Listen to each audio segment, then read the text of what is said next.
broke as hell. Just cause I'm a content creator don't mean I'm rich, nigga. Where all my broke content creators at? One check a month, that's dead. All that work for that little that's paid. How the fuck that shit get this way? Broke as hell, but that's okay. At least I'm on you for you pay. Niggas thinking that I'm rich as hell. Hell no, we broke this way. Broke as shit, broke as shit, broke as shit, broke as shit, broke as shit, broke as shit, broke as shit, broke as shit. I ain't gonna lie, that's kind of catchy.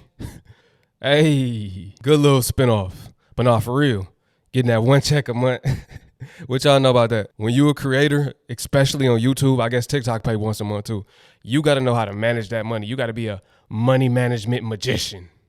Not magician though, you know, we don't believe in that, but I just thought that sounded good. You realistically though, you got to know how to manage it real good. You get one check. You thought getting paid every 2 weeks was bad. You thought getting 2 checks a month was bad. Try every 30 days. That's how it is. Life as a content creator. Don't get it mistaken. Don't think because I have millions of followers and get millions of views that I'm rich. Let me tell you guys something. The industry is corrupt. And this industry of being an influencer works a lot more like Hollywood than you think. And it's not as independent as you think. I actually make almost no money from social media. Instagram doesn't pay me. Facebook doesn't pay me. TikTok doesn't pay me. YouTube does pay me, but they also throttle my views. And even though I have 500,000 subscribers, they only show my videos to a quarter of them. So I'm lucky, or not even a quarter, but I'm lucky if I even get about 10,000 views on a YouTube video. So I don't really get paid much. And I'm not saying that to complain. It's an observation, and I'm sharing and being transparent to let you know that unless you're signed to a creative agency, look up your favorite influencer. I don't care who it is. I promise you they're signed to a creative agency, which is essentially being signed to a record label, because a lot of these creative agencies are owned by, certain corporations that also own a lot of other things. Just to keep it short. And so basically, if you stay independent like myself, you're not gonna all of a sudden make money just because you get tons of views. Views actually mean nothing at some point. As a matter of fact, my build, Mark V, the next mobile plastic into fuel reactor on a trailer, is 100% crowd-funded through Jab Innovations, my nonprofit, and on top of that, through sponsors. Like, if it weren't for sponsors and donations, I literally would not be able to do it because social media does not pay me enough money. As a matter of fact, as me as an individual, I am completely broke.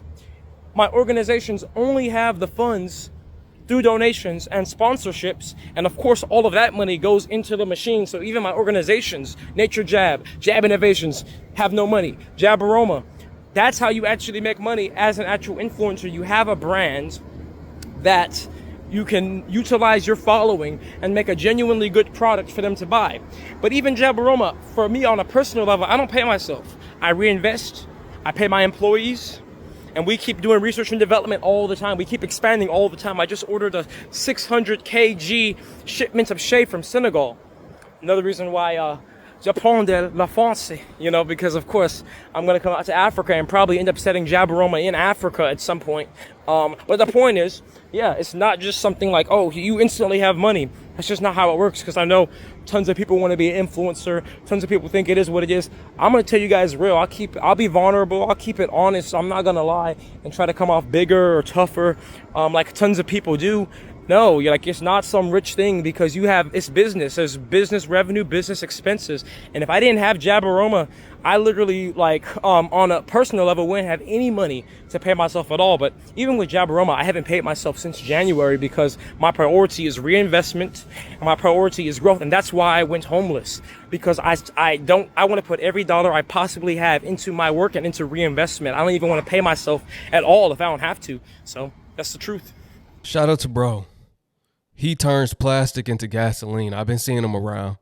You heard him. He went homeless to invest into the production of his business. He got his mind on the right track. You don't start paying yourself right away. You got to grow the business. For him, he has no money in his pocket, in his bank account. It's all put into the business. Also, he makes not much money or anything really off of social media. Like he said, YouTube throttles the views. They throttle your traffic. That's just how YouTube works. They don't show your videos to everybody on purpose. They allow you to make enough to stay on the platform, regularly uploading, but they don't put you in position to really win unless you're doing something crazy. You're clickbaiting. Even the people that got millions of subscribers, they still only getting like 100 to 200K views. That's a small percentage of the amount of subscribers they got. They keep you at that 10% level mainly. So let's talk about why followers means nothing without an offer. I used to watch people with hundreds and thousands of followers struggling, and I had a fraction of their audience and I was already making real money. And for a while, I'm like, how do they have so many followers and so many likes and they don't get no money? Then it hit me. They were performing and I was selling. Listen, like I was selling, baby. I been about generating revenue on my page. I built my first million moving low ticket wholesale vendors list, $10 and $20 at a time. No viral moments, no huge following, no crazy connections, just a real offer solving a real problem. Then I scaled to high ticket and built my second million from there. Through all of it, coming from the south side of Chicago, starting with nothing. Listen, the follower count never mattered. The offer was always what mattered the most. So listen, if you grind and trying to post content every day, but you have nothing to sell, you're not building a business. You're just giving the algorithm free work. I'm the girl who turned low ticket into millions. For those who don't know what low ticket is a product that's cheap. It's an inexpensive product, mainly a digital product more than likely, low ticket offer. So she's probably selling some type of information on how she makes money online. Something like that. It could be physical too. You can have a low ticket physical product. Although usually when people talk about low ticket, they're selling some type of information. They're selling their intellectual property for $27 or $17 usually is the price point. Anything less than $50 I would say is low ticket. Even it can go up to 97 sometimes depending on what you're packaging and selling. Then that could be valued as low ticket. You can make a lot of money doing it. You know, an evergreen offer would be a product, like I said, in the $17 to $27 price range usually. Money people just spend daily without even thinking about it. There are a lot of big time influencers that are not making any money. They're depending on the views, the advertising dollars, which is small in comparison to you selling some type of product. If you find a solution to a problem, you will never be broke. That's what they say in the marketing space. I come from a marketing background, right? My low ticket product was my hats and my t-shirts, my hoodies as well. I used to price everything low, $45, $30. That's how I got to 10K per month back in 2021. And I didn't have a large following either. I just ran ads. It's that simple, especially if you have something that's actually of value. You give more value. First, you start giving out free information, get people to know, like, and trust you. Then you over deliver. Although your offer might only be $27, you give them way more game or way more than that $27. It's easier for someone to buy from you twice if they bought from you once, right? You get them in the door to buy from you, they'll buy from you again is what I'm saying. Very good information. It's better to build a business following than to build a following of people that are just watching you. You're just entertaining them, if you get where I'm going with this. Hey, I appreciate y'all.